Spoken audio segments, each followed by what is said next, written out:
Assalamualaikum warahmatullahi wabarakatuh. Mohon izin Pak Dokter dan teman-teman, saya akan mempresentasikan salah satu jurnal internasional yang saya temukan.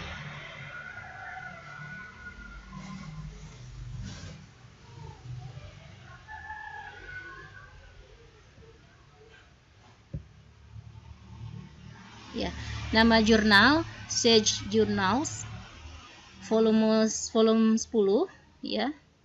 Januari Maret 2020. Judul artikelnya Effect Size of Spiritual Leadership in the Process of School Culture and Academic Success, yang bisa diartikan dengan mengukur dampak kepemimpinan spiritual dalam proses budaya sekolah dan keberhasilan akademik. Penulisnya adalah Mehmet Karadak, Fahri Altinay Aksal, Zehra Altinay Gazi, dan Gökmen Dagli. Ini orang-orang Turki nih, Masya Allah.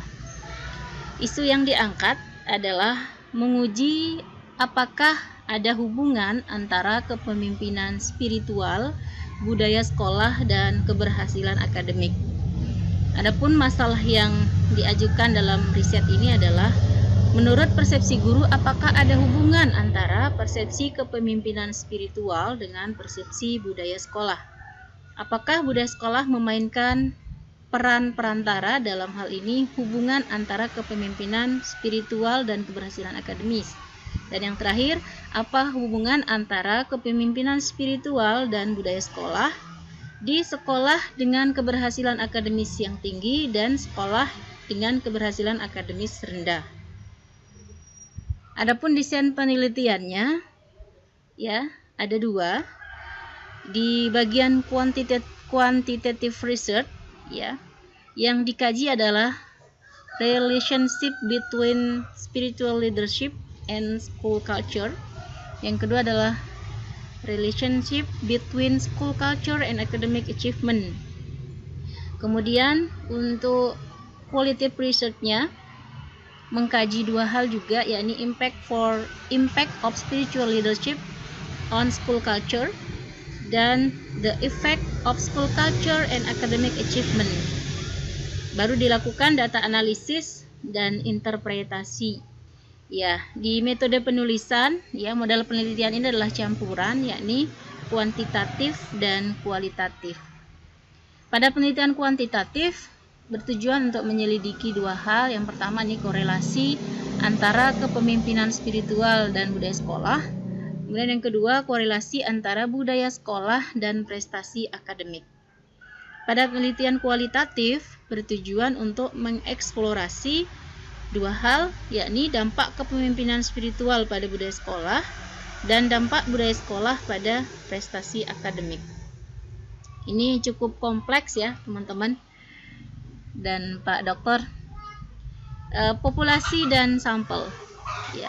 Ruang lingkup populasi penelitian ini adalah 1.521 guru, 836 diantaranya adalah laki-laki dan 685 perempuan yang bekerja di sekolah menengah atas, ya, di sekolah menengah agama di provinsi San Liurfa. Kemudian metode samplingnya dengan menggunakan metode kriteria sampling, yakni metode pengambilan sampel berdasarkan kriteria keberhasilan akademik. Adapun sampel penelitian ini ditemukan 441 guru, ya, yang bekerja di 7 sekolah menengah atas dengan tingkat keberhasilan akademik tinggi dan 5 sekolah menengah atas dengan tingkat keberhasilan akademik rendah di provinsi San Liurfa berdasarkan kriteria sampling di atas. Selanjutnya, teknik pengumpulan data, instrumen, dan analisis datanya saya coba membagi menjadi dua, yakni yang pertama, untuk studi kuantitatif, alat pengumpul datanya terdiri dari 3 bagian. Bagian pertama adalah beberapa informasi pribadi tentang guru ditanyakan. Kemudian yang kedua, persepsi kepemimpinan spiritual guru sehubungan dengan manajer sekolah ditentukan dengan menggunakan skala kepemimpinan spiritual. Dicantumkan sumbernya. Pada bagian ketiga, mengukur skala budaya sekolah yang dikembangkan oleh Yusul Simsek ya.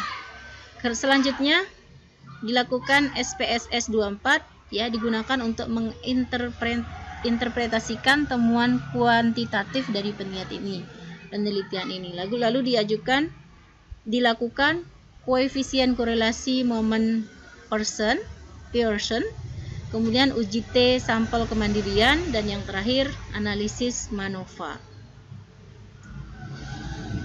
Selanjutnya untuk dimensi kualitatif ya, teknik pengumpulan datanya yakni sebanyak 30 guru berpartisipasi, total 15 wawancara dilakukan dengan 7 sekolah berkinerja tinggi dengan 2 guru dari setiap sekolah. Kemudian 15 wawancara juga dilakukan dengan 5 sekolah berkinerja rendah dengan 3 guru dari setiap sekolah. Selama wawancara dilakukan secara sukarela ya, perhatian diberikan untuk memastikan bahwa jumlah guru seimbang ya. Kemudian dari formulir wawancara semi terstruktur, 4 pertanyaan diajukan kepada 5 peserta yang memiliki karakteristik yang mirip dengan kelompok studi, maksudnya kelompok sekolah yang berkinerja rendah dan kelompok sekolah yang berkinerja tinggi. Dari jawaban yang diberikan untuk keempat pertanyaan tersebut, dibuatlah kumpulan opini awal dan data. Pada kumpulan opini awal dianalisis melalui analisis isi dan digunakan sebagai database untuk formulir wawancara semi terstruktur. Formulir persetujuan diperoleh dari semua peserta, rekaman audio juga dibuat, kemudian catatan tertulis juga dibuat setiap wawancara.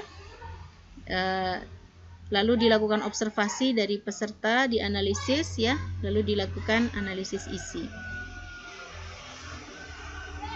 Next, hasil penelitian.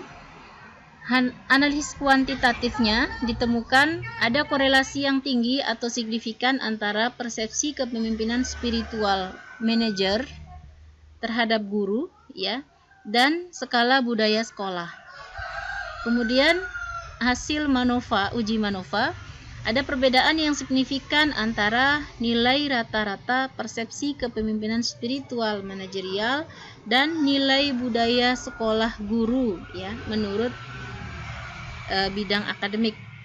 Kemudian uji beda atau LSD yang dilakukan menunjukkan bahwa perbedaan paling signifikan ada pada sekolah dengan tingkat keberhasilan akademik tinggi, sehingga terlihat bahwa sekolah berkinerja tinggi memiliki kepemimpinan spiritual dan karakteristik budaya sekolah yang kuat dibandingkan dengan sekolah yang berkinerja rendah.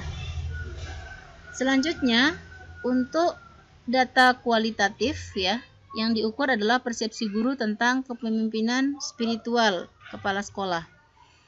Untuk mengetahui hubungan antara persepsi guru tentang kepemimpinan spiritual kepala sekolah dan budaya sekolah dengan prestasi akademik, maka diperoleh 4 data ya, yakni harapan, keyakinan, dan pengorbanan diri, kemudian visi, yang ketiga memahami dan membuat perbedaan, yang terakhir efisiensi dan komitmen. Ya, hasilnya harapan, keyakinan, dan pengorbanan diri ya. Hasil angket atau kuesioner ke guru ya, guru di sekolah berkinerja tinggi mendefinisikan kepala sekolahnya lebih kuat dengan perbedaan 16%, yakni berdasarkan wawancara dan observasi, rasio ekspresi harapan, keyakinan, dan pengorbanan terhadap jawaban guru di sekolah berprestasi ini adalah 58%, sedangkan di sekolah berkinerja rendah 42%. Kemudian dari unsur visi ya, berdasarkan hasil wawancara dan observasi, para guru menyatakan bahwa kepala sekolah memiliki visi tentang masa depan sekolah di sekolah yang berprestasi tinggi itu adalah 57%. Sedangkan tingkat pendapat guru di sekolah yang berprestasi rendah 43%. Sehingga ada rasio 14% ya, lebih tinggi ya daripada guru sekolah berprestasi memiliki rasio 14% lebih tinggi ya, yang menyatakan bahwa kepala sekolah mereka memiliki visi. Kemudian memahami dan membuat perbedaan. Dalam wawancara dan observasi guru telah digali sejauh mana kegiatan kepala sekolah dapat dipahami dan meningkatkan kesadaran, yakni 59% guru menyatakan bahwa mereka memiliki pendapat yang positif ya di sekolah yang berkinerja tinggi, sedangkan untuk di sekolah yang berkinerja rendah 41%, sehingga perbedaan 18% antara kedua rasio menunjukkan hasil yang signifikan. Yang terakhir, efisiensi dan komitmen. Dari wawancara dapat dihitung bahwa pendapat guru meningkatkan efisiensi dan komitmen pada 58% di sekolah tinggi dan 42% di sekolah berkinerja rendah. Jadi ada perbedaan 16% di antar kelompok tersebut. Selanjutnya, persepsi guru tentang budaya sekolah. Data kualitatif menunjukkan bahwa persepsi guru tentang budaya sekolah di sekolah berkinerja tinggi sangat kuat dibandingkan dengan sekolah berkinerja rendah.